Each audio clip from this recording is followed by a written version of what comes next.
das denke ich öfter, dass ich mich eigentlich mit der Pandemie relativ leicht tue, weil ich so etwas schon erlebt habe. Nicht mehr so leben zu können, wie man das mal ein paar Jahre gemacht hat. Ja, also das hilft mir jetzt in Zeiten der Pandemie. Ohne Disziplin wird das bei mir ja gar nicht laufen. Ich brauche ja für alles 3-mal so lange wie jemand, der keine Behinderung hat. Würde ich meine Tochter jemals wieder umarmen können? Na? Das sind auch so Dinge, was ich ja nicht konnte. Aufgeben ist keine Option. Dann heißt es schon, da kommt der tanzende Rollstuhl. Also ich tanze dann einfach mit dem Rollstuhl, was so geht. Ne? Also das ist ein grundsätzliches Manko in der Wirtschaft, dass junge Auszubildende, junge Menschen oder eben auch junge Studenten da nicht so die Förderung bekommen, wie das eigentlich sein müsste. Also da ist noch einiges, was Inklusion anbelangt, nachzuholen. Vielfach muss man durch Aktivität, muss man daran erinnern, dass wir Menschen mit einem Handicap, mit einer Schwerbehinderung auch leistungsfähig sind und nicht schlechter leistungsfähig sind als andere.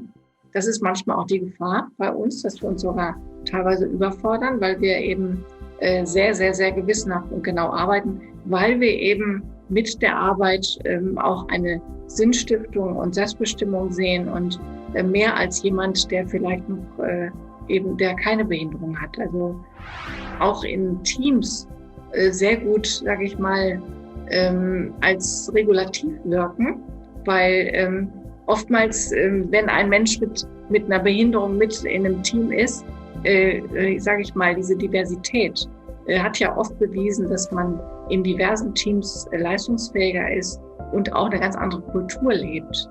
Eine viel angenehmere Kultur, die dann auch zu Leistungen beflügelt.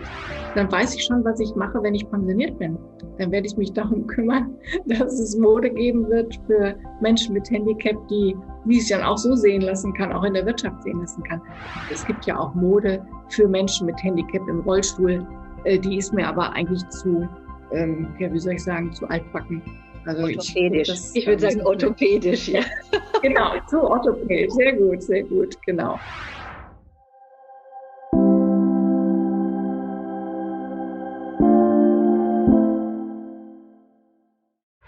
Liebe Zuschauerinnen und Zuschauer, hier ist Janina Urusova und der Podcast In Your Moccasins. Heute ist der 29. März 2021 und wir haben gerade ein Jahr, seitdem Lockdown ausgerufen worden ist. Und vor einem Jahr habe ich plötzlich verstanden, dass wir Menschen, die ohne Behinderung leben, plötzlich in einer Situation sich wiedergefunden haben, wo unsere Freunde und Verwandte, die mit Behinderung leben, sich befinden. Und zwar, wir konnten nicht aus dem Hause, wir hatten Sorgen um unsere Gesundheit, wir konnten nicht zur Arbeit. Wir wussten nicht, ob unsere Arbeit für uns dann auch weiter so möglich sein wird und ob wir überhaupt irgendwann unsere Businesses, falls wir welche hatten, aufmachen können. Wir mussten plötzlich zusammen mit unseren Familien in einem Raum leben, so am engen Raum, wie wir das nie gemacht haben und uns diese Selbstbestimmung im Alltag, die jeder von uns hatte, plötzlich aufgeben, wo auch die höheren Mächte über uns bestimmen hatten. Und das alles war sehr neu für uns. Und es war so, als ob wir im 5. Gang mit dem Auto plötzlich gegen die Wand gefahren sind. Und dann dachte ich mir, ja, ich kenne doch Leute, die uns da helfen können, als Coach, als Mentoren, diese Situation besser zu verstehen und besser durchzuleben und gesünder da rauszukommen. Genauso wie in all den 10 Jahren, wo ich mit dem Thema Behinderung beruflich zu tun habe, haben mir meine Freunde und Kollegen, die Behinderung haben, auch sehr viel Kraft, Mut und auch ganz einfach die Instrumente gegeben, um bestimmte schwierige Lagen in meinem Leben zu überwinden. Und so ist diese dieses Projekt geboren worden. Es heißt In Your Moccasins. Wir kennen alle das indianische Sprichwort, urteile nicht über einen anderen, solange du nicht ein Mond lang in seinen Moccasins gelaufen ist. Also, dass du nicht in seine Haut geschlüpft ist. Und wenn du das gemacht hast, dann wirst du vielleicht so einiges verstehen und diesen anderen nicht mehr so befremdlich ansehen. Und ich denke mir, dieses Jahr hat uns Empathie gelernt und unsere Freunde und Kollegen, die mit Behinderung leben, lernen uns dieses Jahr durchzustehen und auch weiterzuleben. Und noch ein wichtiges Moment: Unsere Freunde und Kollegen, die mit Behinderung leben, haben schon längst das Homeoffice für sich entdeckt. Und da wollte ich mit denen auch darüber sprechen, wie sie ihr Arbeitsalltag gestalten und wie sie mit Arbeit umgehen. Und da sollte vielleicht auch den Arbeitnehmer helfen, sich Menschen oder Fachleute, Fachmänner und Fachfrauen, die eine Behinderung haben, in einem ganz neuen Licht zu sehen, als jemand, der Innovation mit sich trägt, als Early Adapter von modernen Technologien dasteht und dem Unternehmen ein ganz klares Added Value bringt. Und nun unser 10. Interview in der Reihe, ein Jahr nachdem es angefangen ist. Mein Gast heute ist Angela Meurer. Angela, ich begrüße Sie ganz herzlich. Ja, guten Morgen, Janina. Ja, Angela ist eine Konzern-Schwerbehindertenvertretung einer großen deutschen Bank. Am 26. Juli 2001, vor fast 20 Jahren, hatte Angela einen Autounfall gehabt. Was ist denn jetzt ein Tag davor passiert? Also einen Tag davor war es so, dass ich eigentlich meine Tochter zu meinem Mann, damaligen Mann gebracht habe. Wir hatten eine Wochenendfamilie zu der Zeit und ich wollte eigentlich mich auch dann auf den Weg machen, wieder zurück zur Firma nach Frankfurt. Also mein Mann hatte damals in Duisburg gelebt und da ich stellvertretende Personalleitung war und vorher Urlaub hatte, wollte ich eigentlich sehr rechtzeitig am 27. Juli wieder in der Firma sein und hatte deswegen meine Tochter Greta am 26. Juli zu meinem Mann gebracht. Ja, und auf dem Rückweg, das war aber dann auch in der Nacht, weil ich sehr früh am Morgen, dann am 27. Juli 2001 wieder im Büro sein wollte, hatte ich dann in der Nacht leider einen Autounfall mit Wildeinfluss. Also Wildschweine haben die Autobahn gekreuzt und ja, und ich selber habe null Erinnerung eigentlich an diesen Unfall. Es ist mir eigentlich alles so berichtet worden und ich habe die Polizeiberichte gelesen. Ich muss wohl einen Wagen überholt haben, was für ein wirklich Zufall, mitten in der Nacht auch auf der Autobahn. Erstens Wildschweine, zweitens dann, dass da überhaupt auch noch jemand außer mir fuhr. Es war eigentlich freie Bahn und dreispurig. Also von daher wirklich eine Verkettung von mehreren dummen Zufällen, wenn man so will, dass das so passieren musste. Und ja, also ich bin wohl diesem Wildschwein, weil das ist wohl auf die Motorhaube des anderen Wagens geraten, beziehungsweise ihm vor den Wagen gelaufen und mir dann rübergeschleudert worden. Und ich konnte aber ausweichen, nur leider war dahinter noch ein Sattelschlepper. Der fuhr da auch noch her und da bin ich mit 120 dann noch drunter gefahren und das hat mir halt den dritten, vierten, fünften Halswirbel gebrochen. Und seitdem sitze ich jetzt von Hals abwärts gelähmt im Rollstuhl.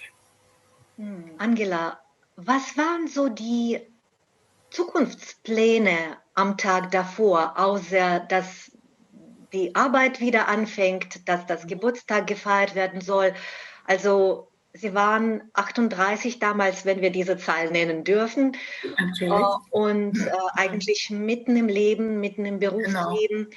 Was waren so die hochfliegende Pläne, die das Leben so bringen sollte? Also ich war ja bis dato, muss ich wirklich sagen, auf der Sonnenseite des Lebens und Wir haben also wirklich eine tolle Familie geführt, auch wenn das jetzt immer erst am Wochenende war, weil wir beide halt beruflich erstmal Fuß fassen wollten und jeder seine eigene Karriere auch darstellen.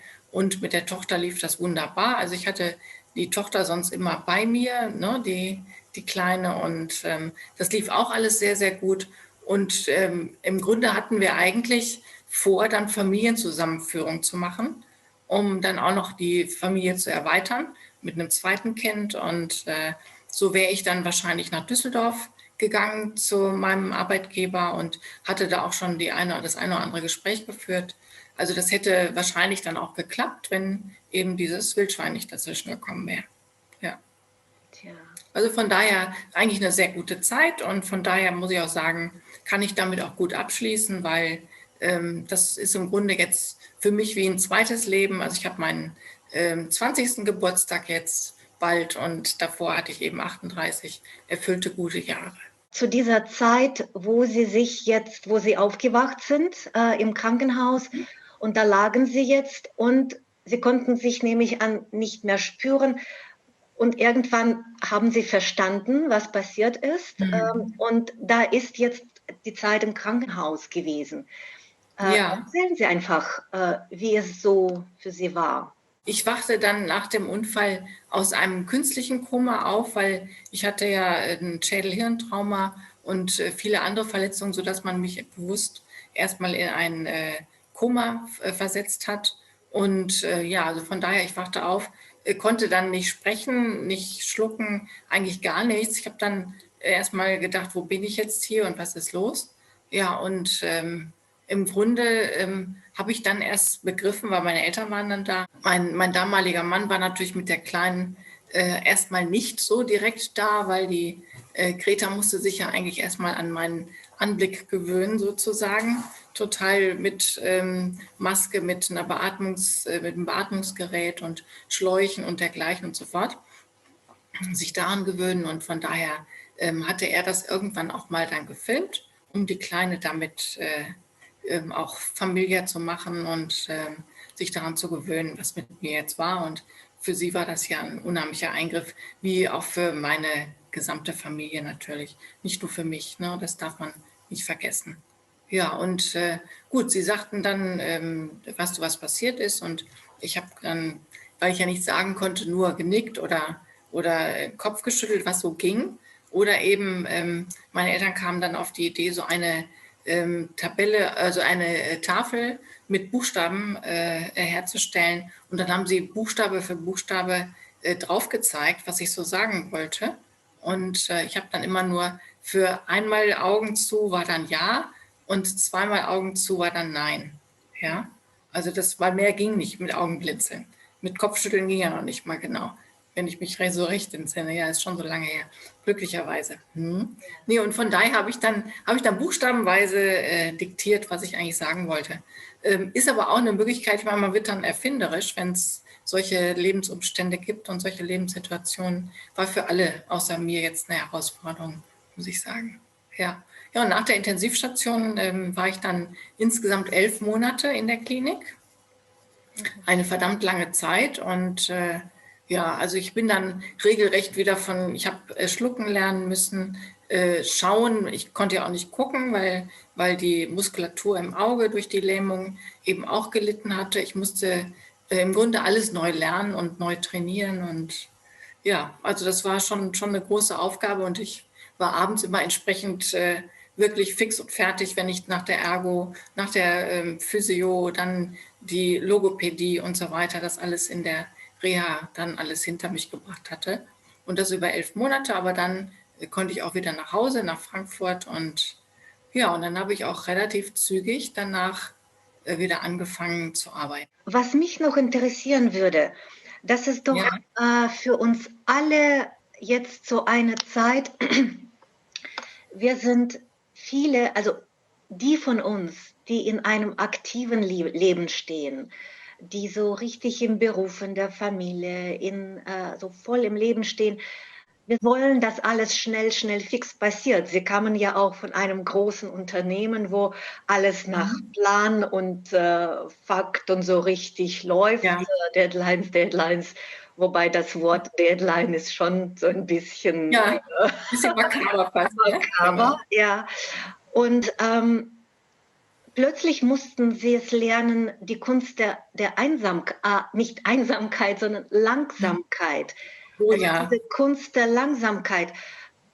Und das ist diese Entschleunigung, von der das ganze Jahr jetzt auch gesprochen worden ist. Wie ist es Ihnen ergangen? ganz gruselig, muss ich dazu sagen. Ich bin auch eher so ein Mensch, ich war immer sehr spontan. Das kann ich jetzt überhaupt nicht mehr sein. Ich muss organisieren ohne Ende. Ich muss ja meinen ganzen Tagesablauf organisieren mit Pflege, mit Assistenten, 24 Stunden rund um die Uhr. Das muss organisiert sein und Spontanität geht leider überhaupt nicht mehr.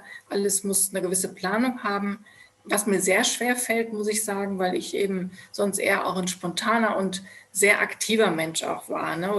Oder auch immer noch bin. Also von daher mit der Entschleunigung, das muss ich mir heute trotz meiner Behinderung dann auch noch mal öfter sagen, weil ich mich dann dabei erwische, dass ich manchmal einen Gang zu schnell spreche, wenn ich sehr gehetzt bin, wenn ich sehr viele Termine habe. Und dann bringt mich zum Glück mein Assistent so ein bisschen wieder auf den Boden und sagt, Frau Meurer, atmen Sie mal durch und jetzt erstmal was essen, trinken und Kraft sammeln und dann geht es auch wieder weiter. Also von daher diese Entschleunigung jetzt zu Corona-Zeiten, zu meinem und das bei mir jetzt mal als Beispiel zu nehmen, aus dem vollen Leben auf einmal auf null, von 100 auf null gebremst zu werden, das ist schon eine Herausforderung. Aber man kann sich der ja auch stellen, weil ich meine, aufgeben ist keine Option und auch zu überlegen, ja Mensch, ich würde das gerne alles schneller haben. Wir haben keine andere Möglichkeit. Es ist so, wie es ist. Und an manche Dinge, da muss man sich dann einfach auch anpassen. Und ich denke, das wird jetzt vielen von uns so gehen. Und da haben wir vielleicht sogar einen gewissen Vorteil. Die Menschen, die mit Handicap sind, die haben das alles schon mal durchlebt. Ja? Und das denke ich öfter, dass ich mich eigentlich mit der Pandemie relativ leicht tue, weil ich so etwas schon erlebt habe. Also ich kann sagen, diese Entschleunigung und dann eben nicht mehr so leben zu können, wie man das mal ein paar Jahre gemacht hat, ja, also das hilft mir jetzt in Zeiten der Pandemie, muss ich sagen. Ja. Ich frage jetzt etwas ganz sowas. Natalia Kaptelinina, die ja auch so aus dem Auto geschleudert worden ist und so ein Ja. ähnliches Körperzustand wie sie hat, sie hat Mhm. erzählt, dass sie die Zeit ganz anders wahrnehmen musste. Und sie sagte so einen Satz, und wenn die Fliegen auf deinem Gesicht sitzen, diese ähm, diese Wesen, die dich quälen und du kannst sie einfach nicht Ja. wegwischen und du Mhm. musst dich damit abfinden und einfach mal warten, bis die Krankenschwester kommt und dich auf die Mhm. Seite bringt, dann fängst du an, die Zeit ganz anders wahrzunehmen. Und diese Umdrehung auf die rechte Seite ist plötzlich ein Ereignis. Ja, Erinnern Sie sich genau so an ist es. sowas? Ja, das habe ich auch mehrfach erlebt und man wird irgendwo ja dankbar und auch, dass man denkt, ja, also was man vorher alles hatte, weiß man jetzt auch, wüsste man ganz anders zu schätzen. Und diese Hilfestellung, die andere einem geben, da ist man manchmal sehr ungeduldig und auch vielleicht ein bisschen unwirsch, wenn das nicht so funktioniert, wie man es gerne hätte. Aber die Menschen, die einen dann umgeben, die helfen einem ja insbesondere, um eben sein Leben wieder so bewerkstelligen zu können. Aber diese Fliegen oder Haare im Gesicht und die einen dann kitzeln und quälen, ich habe für mich einfach, ich habe in der Klinik autogenes Training gelernt, habe auch ein bisschen versucht, einfach mich selber etwas mehr zu chillen, ruhiger zu werden und versucht dann das einfach zu ignorieren und an was anderes zu denken. Und es gelingt auch häufig. Also man kann das wirklich lernen und damit auch zurechtkommen. Mit diesen Qualen der Fliegen. Ja, als ich an Sie gedacht habe, und das war zum ersten Mal in meinen Gesprächen, obwohl ich sehr viele Gäste hatte, die gerade äh, gelähmt sind, so richtig.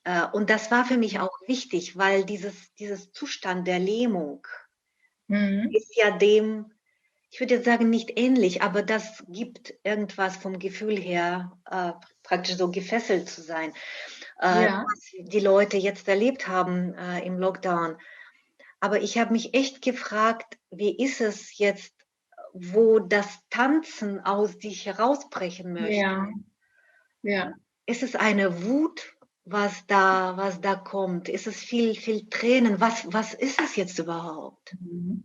Ja, sagen wir es mal so, wenn ich jetzt im Urlaub bin und da gibt es auch die Möglichkeit, dann abends mal zu tanzen oder so, dann heißt es schon, da kommt der tanzende Rollstuhl. Also ich tanze dann einfach mit dem Rollstuhl, was so geht. Ne? Also das ist dann zwar ganz drollig, ist nicht das, was ich früher gewohnt war und ich kann mich dann auch an mich selber dann auch sehr amüsieren und meine Tochter amüsiert sich dann mit mir, aber wir beide gehen da schon also sehr ungezwungen mit um. Und natürlich, Wut würde ich jetzt nicht sagen, sondern wirklich Wehmut, dass ich da mich nicht mehr so bewegen kann. Hm. Ja, Äh, eine russische schöne Frau im Rollstuhl, Xenia Besuglova, hat mal geschrieben, dass sie, wenn sie am Strand ist, das sich so wünschen würde, dass sie dieses heiße Sand unter den ja, Fersen ja. spürt. Mhm. Ja, also all die Dinge, die man aus seinem Leben kennengelernt hat, würde man gerne natürlich nochmal tun. Und deswegen meinte ich vorhin auch, ich finde es wichtig, dass man die Dinge, so wie sie sind, nicht allzu selbstverständlich nimmt, dass man wirklich auch dankbar für vieles ist, dass man sich abends dann auch nochmal ein paar Minuten Zeit nimmt für sich und auch, ja, doch auch eine Dankbarkeit hat für den Tag, den man durchlebt hat. Und wenn er noch so wild war, irgendwas ist da mit Sicherheit bei gewesen, was einem dann zeigt, Mensch, klasse, ich lebe, ich bin bei guter Gesundheit, ich kann dies und das und jenes tun und ja, Corona hin oder her, also, aber das spielt sich ja alles auch im Kopf dann ab. Also ich finde das ganz, ganz wichtig, dass man mit sich selbst im Reinen ist und dass man sich aber auch selber immer wieder sagt, dass nicht alles selbstverständlich ist, Ja. dass man das genießt mehr. Was war das, die größte Angst, was Sie hatten? Ja, In, die größte Angst war natürlich, wie geht's jetzt überhaupt weiter? Wie kann ich das Leben weiter bestehen, wenn man so gar nichts kann und wirklich nur noch auf Hilfe von anderen angewiesen ist? Also das durchrüttelt einen ganz ordentlich. Also das muss ich sagen, das war eigentlich meine größte Angst. Wie geht es jetzt weiter? Wie kann ich mein Leben in den Griff bekommen? Wie läuft es auch mit der Familie? Ich bin ja auch jetzt seit einigen Jahren geschieden, weil ich ja auch anfangs sagte, dass dieser Unfall nicht nur mit mir was gemacht hat, sondern eben auch mit der ganzen Familie. Das muss man auch wirklich durchstehen können und das ist auch eine riesen Herausforderung für alle, ne? So ein Lebensumstand. Und ja, meine größte Angst war eigentlich, ja, wie kann ich jetzt ohne selber aktiv sein zu können, wieder meine Aktivität aufnehmen, wie kann ich dann ja, mit meiner Familie zusammen sein, wie kann ich meine Tochter erziehen, wie kann ich das alles hinkriegen. Ja, und dann das Berufliche, wie geht es da weiter? Und da muss ich sagen, habe ich mich aber auch nicht ganz so lange mit aufgehalten, weil im Endeffekt habe ich dann gedacht, es nützt mir nichts, jetzt zurückzuschauen. Ich muss nach vorne schauen, muss mein Leben weiter in die Hand nehmen und ja, aktiv daran arbeiten, dass ich wieder Fuß fassen kann. Und mein Arbeitgeber und aber auch insbesondere meine Familie haben mich dabei super unterstützt. Und ja, und daher läuft alles so, wie es jetzt läuft. Und ich unterstütze jetzt durch meinen Beruf eben Menschen, die auch in ähnliche Schicksale geraten. Und das macht mir große Freude, muss ich sagen. ja, und was können Sie jetzt mit Ihren Händen noch machen? Gar nichts, gar Gar nicht. nichts. Nee, also wie gesagt, von Hals abwärts gelähmt. Das Einzige, was ich bewegen kann, sind meine Schultern. Und aus den Schultern heraus kann ich meine Arme bewegen, aber mehr auch nicht, aber die Hände nicht. Und von daher, eigentlich kann ich außer denken, essen, trinken, Eigentlich nicht so viel. Ne? Lieben können. Ja, das auf jeden Fall. Und das Denken ist auch eine ganz wichtige Sache. Der Kopf ist doch zum Glück, funktioniert noch. Ja. Ohne Disziplin wird das bei mir ja gar nicht laufen, weil mein Tag beginnt zwischen 5:30 und 5:45, um dann um 8:30, wenn keine Corona-Zeiten sind, zwischen 8:30 und 9 im Büro sein zu können. Also ich brauche ja für alles dreimal so lange wie jemand, der keine Behinderung hat, ja, also keine solche Behinderung. Und da muss ich sagen, wenn ich da nicht diszipliniert wäre oder eben auch hinsichtlich fehlender Spontanität mit der ganzen Planung, Organisation meines Lebens mit einem großen Team an Pflegern und Assistenten, wäre das gar nicht möglich. Also ich glaube, Disziplin ist ein wichtiges Adjektiv in dem Zusammenhang. 11 Monate sind lange Zeit. Ja. Und das, was ich aus den Gesprächen erfahren habe, es sind eigentlich so 3 bis 5 Jahre, die man braucht, um überhaupt mit dem Alten abzuschließen und in das Neue tatsächlich rüberzukommen. Sind diese 5 Jahre ein Muss sozusagen oder kann es auch kürzer werden? Weil auch egal, ob Sie jetzt angefangen haben zu arbeiten, trotzdem, das war eine Umstellung und vielleicht sind es diese 3 bis 5 Jahre, wo Sie dann sich gefühlt haben, okay, jetzt ist es. Ja, sagen wir mal so, also komplett abgeschlossen, glaube ich, hat man nie damit, weil man hat ja sein Leben gerne gelebt. Also es ist jetzt nicht so, als wenn ich da jetzt dauernd noch drüber nachdenke, das nicht. Aber, oder mit Wehmut. Das Einzige, wo ich ein bisschen wehmütig bin, ist einfach die Leichtigkeit des Seins oder die physische Leichtigkeit. Ja, also wenn man sich immer sehr gerne bewegt hat, ich habe gerne viel Sport getrieben vor meinem Unfall und von daher muss ich sagen, das fällt mir natürlich schwer. Ich habe gern getanzt und solche Dinge getan, die ich jetzt halt. Was haben Sie denn getanzt? Ich habe auch gerne jetzt Aerobic getanzt oder eben Jazz getanzt und war aber auch, hatte eine Reitbeteiligung vor dem Unfall noch, ein Pferd, was ich immer am Wochenende dann betreut habe. Und meine kleine Tochter, die hat dann damals auch schon die ersten Reitversuche dann mit mir zusammen auf dem Pferd gemacht. Also das war eine tolle Sache und auch gerade so ins Gelände zu reiten, das hat mir immer sehr viel gegeben, weil man da wunderbar abschalten kann. Und ein Sport mit einem anderen Lebewesen zu machen, ist sehr, sehr gut, weil sie kommen auf ganz andere Gedanken, weil sobald sie bei dem Tier sind, müssen sie sich voll und ganz auf das Tier konzentrieren. Und das hat mir immer gut getan, wenn ich auch viel um die Ohren hatte im Beruf. Dann war das eine schöne Abwechslung. Also von daher, diese Dinge, also Sport treiben war für mich wichtig und ich war ja selber auch teilweise Aerobic Instructor, also ich habe selber Kurse gegeben und ja, das hat mich auch wirklich erfüllt, aber wenn man das nicht mehr kann, das ist dann besonders schwierig, aber dafür habe ich jetzt andere Dinge, die ich gerne tue und ja, und hatte eben auch insbesondere meine Tochter. Ja, wenn wir schon dabei sind. Also, was ist jetzt so ein Sport in so einem Körper, der sich nicht bewegt? Also, wie verschafft man sich diese physische Freude? So gut, die Muskeln, die sich fühlen oder die Blut, das schneller zirkuliert oder die Wärme, die vielleicht kommt. Wie macht man das, wenn man? Also, ich habe natürlich meine Physiotherapie leider nicht so regelmäßig, wie sie sein könnte, weil ich da einfach vom Beruf her nicht so viel Zeit dafür mir nehme, müsste ich aber eigentlich. Und aber nichtsdestotrotz, das ist dann im Grunde ein passives Durchbewegen meiner Arme, Beine, Schultern und dergleichen. Genau, mit so einem Motomet, zum Beispiel die Beine mit so einem Gerät oder eben die Arme, Hände durch den Physiotherapeuten oder die Physiotherapeutin. Also ganz, ganz wichtig. Und damit man nicht so ganz verfällt auch. Ne? Ich meine, nach 20 Jahren muss ich sagen, kann ich noch ganz zufrieden sein, aber ich werde, wenn ich in Pension bin, auf jeden Fall mehr daran tun, weil mir das dann auch mehr Freude machen wird, wenn ich da einfach die Zeit mit auch verbringen kann. Ne? Ja. Und ansonsten muss man wirklich mental sich Bewegung verschaffen. Also sprich, an viele schöne Dinge denken, draußen sein, mit Freunden umgeben sein und diese Dinge. Das ist dann die andere Erfüllung, weniger die körperliche, sondern vom Kopf her. Ich habe Yoga mal gemacht, so lustig wie ich das anhört, weil Yoga denken alle, dass man sich den Kopf unter die Beine irgendwie klemmt und besonders gummiartiger Mensch ist. Aber nee, das konnte ich ja nicht. Aber ich wollte eben für meine Lunge was tun, weil durch die Lähmung habe ich ja nur noch 30% Lungenvolumen. Und da ist es ja ganz wichtig, dass man erstens keine Erkältung bekommt und man kann auch nicht gut abhusten. Also das ist ja komplett anders zu Menschen, die noch laufen können.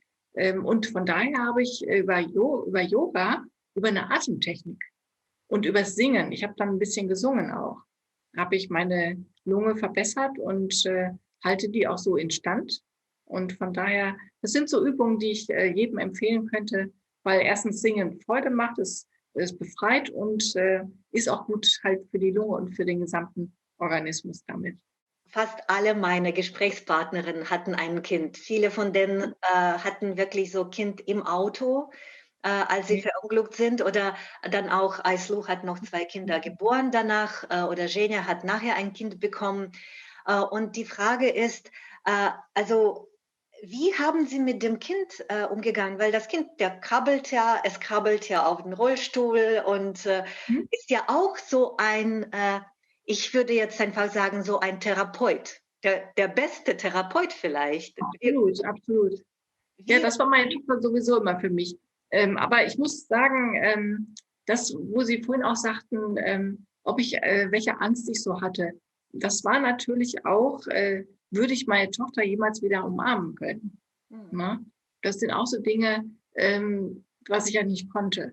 Ne? Ich konnte auch die Arme nicht bewegen am Anfang. Aber zum Glück hat das alles durch viel Training, viel Therapien dann doch dazu geführt, dass das wenigstens ging.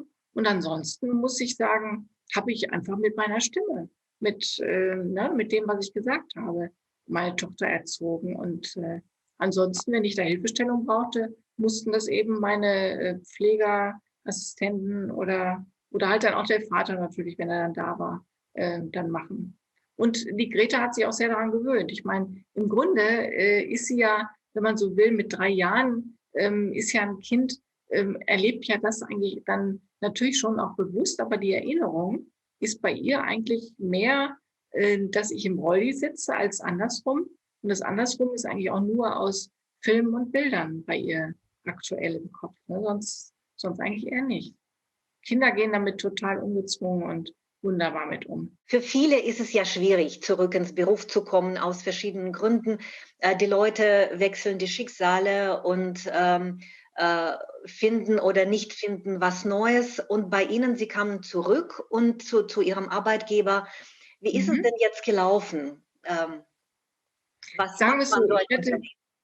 ja, als Unternehmen ist es natürlich sehr unterschiedlich. Erstens, wie groß ein Unternehmen ist, ob es sich das überhaupt leisten kann, jemanden aus einer so langen Zeit einer Erkrankung, einer schweren Erkrankung wiederholen zu können, oder ob es eben ein großer Konzern ist, wo es, sage ich mal, dann eher möglich ist. Und im Grunde hatte ich ja eine Vorgängerin, die auch für die Schwerbehindertenvertretung eben für den gesamten Konzern auch zuständig war. Und die hat mich im Grunde so wieder eingegliedert, hat mich zu Hause besucht gehabt und gefragt, wie ich mir das vorstelle. Dann gab es auch den Besuch des Integrationsamtes, was so alles dazugehört. Und man hat mir eben Möglichkeiten gegeben, mich selber wieder langsam in den Beruf einzufinden mit Sprachcomputer, mit Assistenz, mit allem Zip und Zap, was man dafür so braucht. Und ich muss sagen, das hat sehr gut funktioniert. Und man hat mir auch die Zeit dafür gegeben. Also ich habe ja in 2003 wieder angefangen und dann konnte ich mich aber langsam steigern, also in der Wiedereingliederung. Und die Technik hat mir geholfen, aber insbesondere meine Assistenz. Und ich muss sagen, mit der arbeite ich immer noch zusammen. Wir sind jetzt im 18. Jahr, wenn man so will. Und das ist natürlich auch etwas, sonst könnte ich die ganzen Dinge, so wie ich sie jetzt tue, auch gar nicht leisten. Also von daher, das ist ganz wichtig und das ist ein Glücksfall. Also es ist ja nicht bei jedem so gegeben, weil ich weiß das von anderen, für die ich mich dann einsetze im Konzern für eine Wiedereingliederung, dass die Frage der Arbeitsassistenz gar nicht so einfach ist. Da jemanden zu finden, der sich erstens so mit Hingabe der ganzen Sache widmet und eben aber auch dann einen so begleitet. Und oftmals sind da Wechsel drin. Und diese Beständigkeit, die gibt natürlich auch viel viel Sicherheit, ne, muss man auch sagen. Ja, Ja. also Sicherheit ist ein wichtiges Wort Ja, für uns alle, ja. Und wenn ja, Menschen genau. in der Nähe Ja. sind, die uns helfen, da ist es wirklich. Mhm. Aber nehmen wir an, jemand bekommt heute eine Behinderung und kommt zurück ins Beruf. Was gibt es da an Mechanismen, die das Ganze regeln und einem erlauben? Ja, also der größte Mechanismus ist ja erst einmal die Wiedereingliederung, die ja nur auch gesetzlich verankert ist, dass jeder Arbeitgeber da eine Wiedereingliederung machen muss. Aber in normalen Unternehmen ist das auch der Fall und jeder bekommt seine Zeit, die er braucht. Dann kommt es natürlich sehr darauf an, welche Behinderung der Einzelne hat. Ist es eine Mobilitätseinschränkung? Dann gibt es verschiedene Hilfsmittel über Sprachcomputer, so wie bei mir. Oder eben, wenn einer eine Erblindung hat oder Sehbehinderung, dann gibt es verschiedene technische Hilfsmittel mit Screenreader oder JAWS zur Vergrößerung und so weiter und so fort. Also Hilfsmittel gibt es dann genügend und der Arbeitgeber, also so jetzt wie auch mein Arbeitgeber oder dann auch speziell ich, kümmern uns dann um die Integration, sei es bei der Suche mit Arbeitsassistenz, dass wir das mitbegleiten, dass wir dann die geeigneten Hilfsmittel suchen, dass wir mit den Abteilungsleitern sprechen, weil auch das ist ja wichtig, dass der Abteilungsleiter das mitträgt, auch weiß, was er beachten muss und auch das gesamte Team, in das der Mensch mit Handicap dann zurückkehrt. Weil ich meine, auch da muss eine gewisse Akzeptanz sein und die Menschen müssen eben auch teilweise, es gibt ja auch Behinderungen, die man gar nicht sieht. Und da ist es manchmal sogar schwerer, eine Integration wieder hinzubekommen, weil die Kolleginnen und Kollegen dann manchmal denken, Mensch, warum macht der oder diejenige das nicht so wie ein anderer und warum gibt es da eine andere Behandlung? Um da die Akzeptanz zu bekommen, muss man natürlich auch entsprechend das Wissen haben und da muss sich auch ein Mensch mit einer Behinderung auch öffnen. Der muss auch dazu bereit sein, darüber auch offen zu reden. Weil Reden hilft, ist meine Devise immer und sonst funktioniert das nicht. Ich habe Mhm. hier einen Aktionsplan eines großen deutschen Verlagshauses Mhm. und was mich gewundert hat, weil bei uns in Russland heißt es ja, Menschen mit Behinderung, also die inklusive Arbeitsplätze zu schaffen, da spricht man eher von Menschen, die 20 sind, Anfang 20 von der Uni Mhm. kommen und Mhm. sichtbare Behinderungen haben. Und hier sehe ich Menschen, die ja schon älter sind. Also wenn man jetzt dieses Bild Mhm. sieht, das sind ja Menschen, die Ja. älter sind. Und in diesem ganzen Buch gibt es ja nur ein junger Mann, der im Rollstuhl sitzt. Und das war Mhm. für mich ein Aha-Erlebnis, weil in Russland ist es ein komplett anderes Bild anscheinend, als es in Deutschland ist. Und deswegen möchte ich Ja. Sie fragen, aus Ihrer Erfahrung, so dieses Alterunterschied prozentuell, Mhm. wie sehen Sie das bei sich oder bei Also Kollegen in Unternehmen? ja, also in den Unternehmen oder in dem Unternehmen, in dem ich arbeite, würde ich eher behaupten, dass es Menschen sind, die mittleren bis höheren Alters sind, also wenige junge Leute.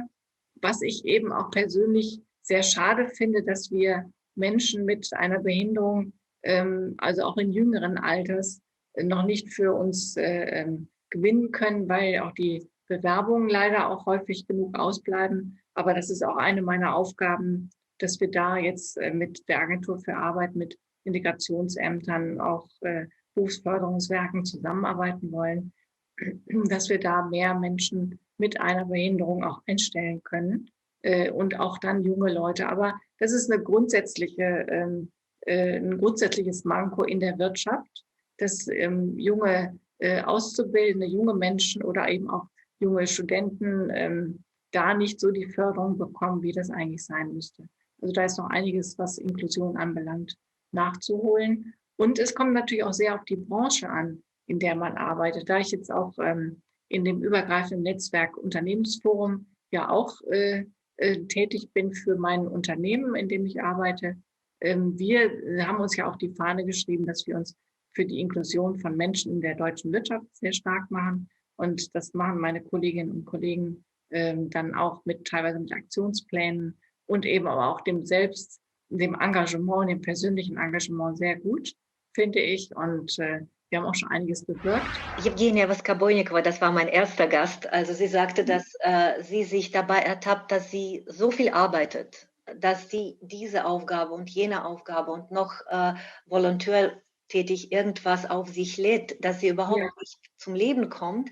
Und sie sagt, dass es deswegen vielleicht passiert, dass wenn man eine Behinderung hat, muss man sich und anderen ständig beweisen, dass man jetzt nicht ein Sozialschmarotzer ist, sondern die gleiche ja. Leistung bringt, aber auch noch mehr. Und sie braucht sich auch nichts mehr zu beweisen. Sie war eine erfolgreiche Journalistin, ein Model und jetzt arbeitet sie bei Google in einer hohen Position in Russland.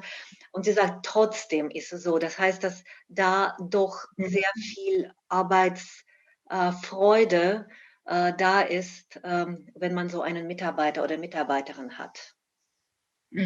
Also da kann ich Ihnen zustimmen. Es ist immer wieder eine Herausforderung und vielfach muss man durch ja, Aktivität, muss man daran erinnern, dass wir Menschen mit einem Handicap, mit einer Schwerbehinderung auch leistungsfähig sind und nicht schlechter leistungsfähig sind als andere, oftmals sogar mehr uns einsetzen. Und das ist manchmal auch die Gefahr bei uns, dass wir uns sogar teilweise überfordern, weil wir eben sehr, sehr, sehr gewissenhaft und genau arbeiten, weil wir eben mit der Arbeit auch eine Sinnstiftung und Selbstbestimmung sehen und mehr als jemand, der vielleicht noch eben, der keine Behinderung hat. Also das ist oft so, dass wir auch in Teams sehr gut, sage ich mal, als regulativ wirken, weil oftmals, wenn ein Mensch mit einer Behinderung mit in einem Team ist, sage ich mal, diese Diversität hat ja oft bewiesen, dass man in diversen Teams leistungsfähiger ist und auch eine ganz andere Kultur lebt. Eine viel angenehmere Kultur, die dann auch zu Leistungen beflügelt. Ja, also von daher finde ich es ganz wichtig, dass man diverse Teams hat. Jetzt nicht nur mit Menschen mit Handicap, sondern andere Hautfarben, dann Geschlechterspezifikation und. Also Diversität ist ja nicht nur Gender und ist auch nicht nur Menschen mit Behinderung. Da steht ja vieles dahinter. Und ich bin absoluter Verfechter davon, diverse Teams ja, zu inkludieren und dass man definitiv die Möglichkeit hat, in diversen Teams zu arbeiten. Sie haben ja gesagt, dass leider sehr wenig junge Leute sich bewerben. Ja. Und ich möchte jetzt zu meinem Lieblingsthema Mode kommen, was, wie ich rausgehört habe, auch Ihr Lieblingsthema ist. Ja, so ist es. Es gibt jetzt eine Studie der Universität von Missouri, die besagt, dass viele Leute, die Behinderung haben, sich nicht mal bewerben für einen Job in großen Unternehmen, weil sie wissen, dass sie keine richtige Kleidung haben, um zu einem Vorstellungsgespräch zu kommen und dann später dem Dresscode im Unternehmen zu entsprechen. Das ist eine Studie und das ist jetzt die Frage an die Modebranche, dass da was passiert. Und jetzt möchte ich Sie jetzt rausfragen. Sie sind eine elegante Frau, Sie sind eine Businessfrau und Sie sind eine Kundin der Modebranche. Jetzt erzählen Sie mir von dieser Beziehung zwischen Ihnen und der Modebranche, Ihrem Kleiderschrank und dem Geschäft. Wie läuft es ab?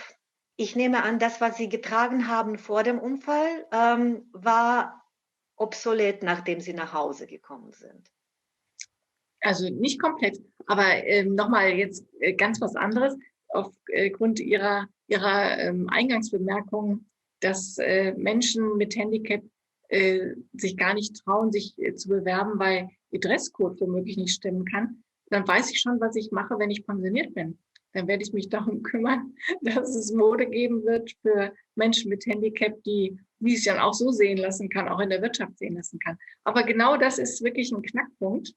Also von daher, ja, also ich bin gerne einkaufen gegangen, auch vor meinem Unfall. Allerdings habe ich da mehr Wert auf Sport noch getrieben und hatte ja mehr die Zeit dafür. Aber nichtsdestotrotz, ich habe gerne Röcke getragen, kurz oder lang oder wie auch immer. Das kann ich jetzt nicht so gut und beziehungsweise im Grunde gar nicht. Also ich habe jetzt eigentlich meinen ganzen Kleiderschrank mehr auf Hosen ausgerichtet. Und da kann ich eine kleine Anekdote zu erzählen.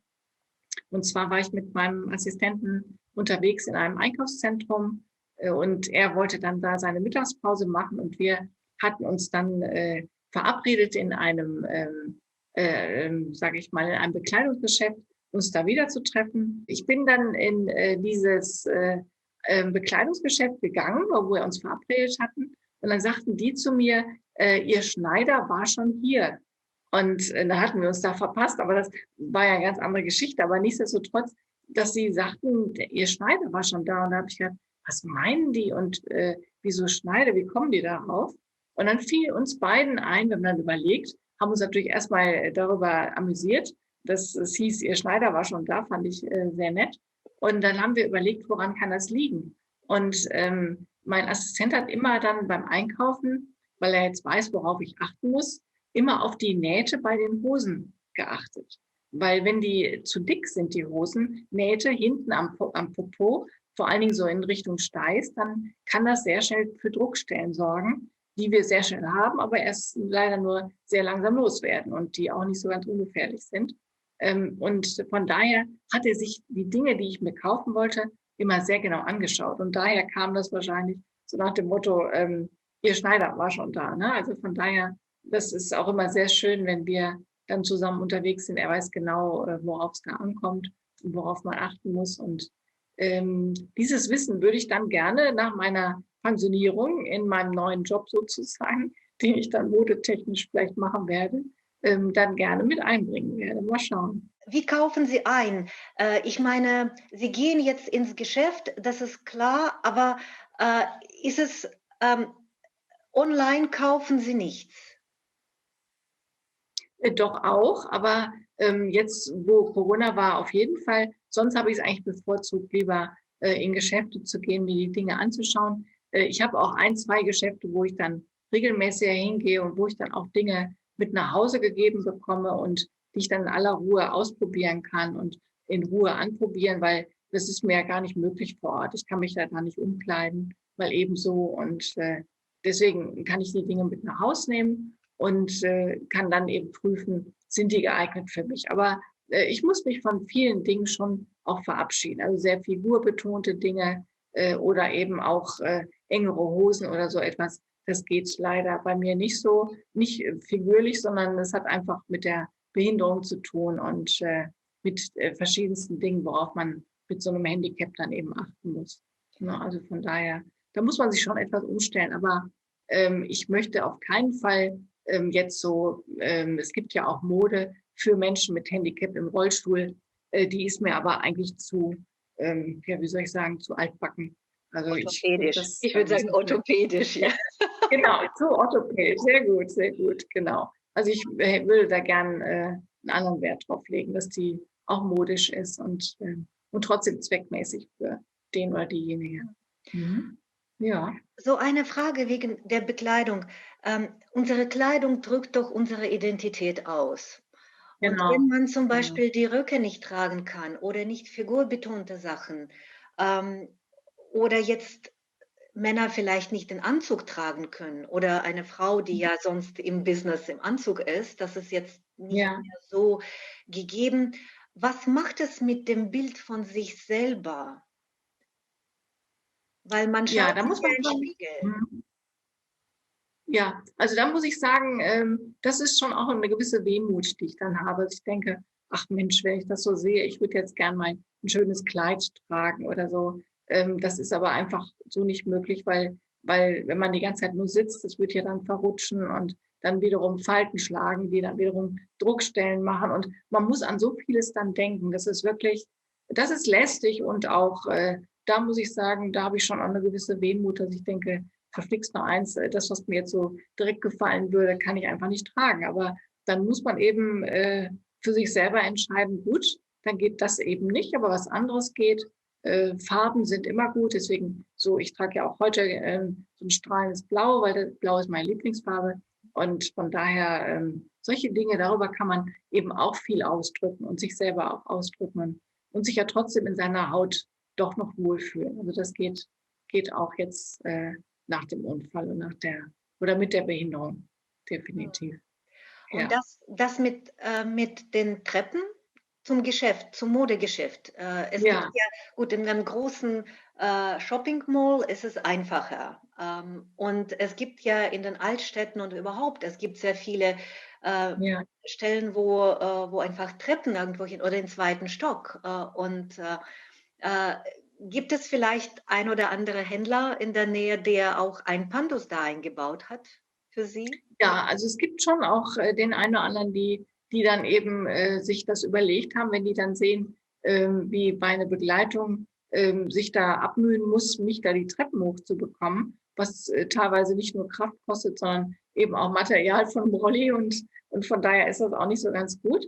Die haben dann schon so für Rampen gesorgt, aber natürlich auch, weil Barrieren beschäftigen sich ja nicht nur mit den Behinderten, sondern eben auch mit Müttern mit Kinderwagen etc. Also dass das immer nur so kurz gesprungen wird und gesagt wird, ja, die Dinge bekommen oder kommen nur den Menschen mit Behinderung zugute. Das ist ja gar nicht der Fall. Also es geht auch, wir werden alle älter, wir müssen alle länger arbeiten. Also solche Dinge, die darf man eben auch nicht außer Acht lassen. Also es hat jetzt nicht nur für Menschen mit einer Behinderung was Gutes, wenn man da schaut, dass man auf solche Dinge achtet. Und Barrieren gibt es auch bei Ärzten. Also es ist nicht nur bei Boutiquen und kleineren, schönen Kaufhäusern, sondern auch bei Ärzten. Also das ist auch nicht so ohne. Und da muss man manchmal auch sich die Ärzte nach der Begehbarkeit aussuchen und nicht nur unbedingt nach der Fachrichtung. Also da muss auch noch einiges getan werden. Also diese Mobilitätseinschränkungen, das ist auch ein Bereich, was Inklusion anbelangt. Also da muss noch einiges dran getan werden. Ja. Hm. Liebe Angela, vielen Dank für dieses Gespräch. Es sind so die Ratschläge, die ganz wichtig sind. Und ich möchte, da es das 10. Gespräch ist, in dem wir sind, ein bisschen rekurrieren, was die anderen Gäste gesagt haben und was ich so als Learnings aus diesem Projekt raushole für mich selbst und für die Leute, die das hören werden. Und zwar, man kann in dem Gespräch mit Diletang aus Kuala Lumpur in Malaysia erfahren, wie man mit dem ständigen Schmerz lebt. Man sagt ja immer, embrace your pain. Aber Mhm. das ist so Floskel. Wie macht man das? Das erzählt uns Diletang und er sagt, man kann sich einfach auf das konzentrieren, was dir interessant ist, wichtig ist und wo deine Kuriosität gelebt wird. Und das hilft dir, sich davon zu trennen. Wie auch bei Ihnen, Angela, das ist diese autogene Training, ne? So ein bisschen sich Mhm. Gedanken zu lösen von dem, was dir jetzt im Moment wehtut. Und das ist jetzt egal, ob das der körperliche Schmerz ist oder ob das jetzt der seelische Schmerz ist, ne? Was Mhm. wir alle, wir sind Menschen, wir haben das. Raman Aranin aus Kaliningrad in Russland, der ehemalige Königsberg in Deutschland, der erzählt darüber, warum es so wichtig ist, sich mit den Menschen zu umgeben, die dir geistig deine Familie sind und eben sie in deinen Kreis zu ziehen und mit denen dein Leben zu bauen und nicht das Leben zu leben, was für uns im Fernsehen aufgebaut wird. Mhm. Und ich glaube, das hat auch sehr viel damit zu tun, dass wir in der Zukunft wirklich, und durch diese Pandemie haben wir gelernt, was unsere Werte sind, was uns wirklich wichtig ist und wo wir unser Leben und nicht das fremde Leben leben wollen. Und da können wir sehr viel für uns jetzt tun, damit die nächsten Jahre unseres Lebens einfach sinnvoller werden, schöner werden. Das ist eigentlich das, was alle meine Gäste und Sie, Angela, auch so uns versuchen nahezubringen, Leute. Ganz wichtige Sachen passieren woanders. Aislo Hassan aus Karaganda, die Mutter von 3 Kindern, auch querschnittsgelähmt im Rollstuhl, sie erzählt, wie man die Arbeit um die Haushalt, um die Familie bauen kann als selbstständige Journalistin. Und das ist auch eine sehr interessante Geschichte, glaube ich, für alle Frauen, die, sage ich jetzt, im kapitalistischen Westen leben. Also wir in Sowjetrussland, das war für unsere Mütter und für uns, unsere Generation ganz normal. Das ist Berufen mit der Familie, und Frauen der DDR haben das auch ganz normal erlebt. Aber auch in der Corona gab es so ein ganz großes Thema Frau und Beruf und Kinder, und das ist alles schwierig. Und Ayslu erzählt, wie sie das Ganze im Kopf für sich umgebaut hat und wie sie damit auch sehr erfolgreich im Beruf werden kann. Wo sie auch sagt, es ist doch egal, ob ich meine Aufgaben mit Händen, mit Füßen oder mit den Augen löse. Für meinen Arbeitgeber soll es egal sein, solange ich meine Arbeit gut mache und rechtzeitig abliefere.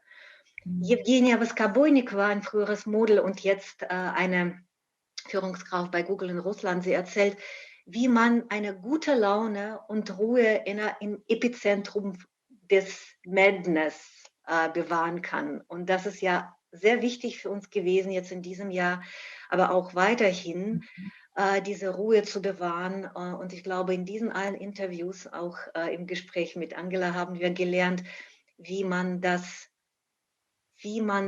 aus sich rausholen kann.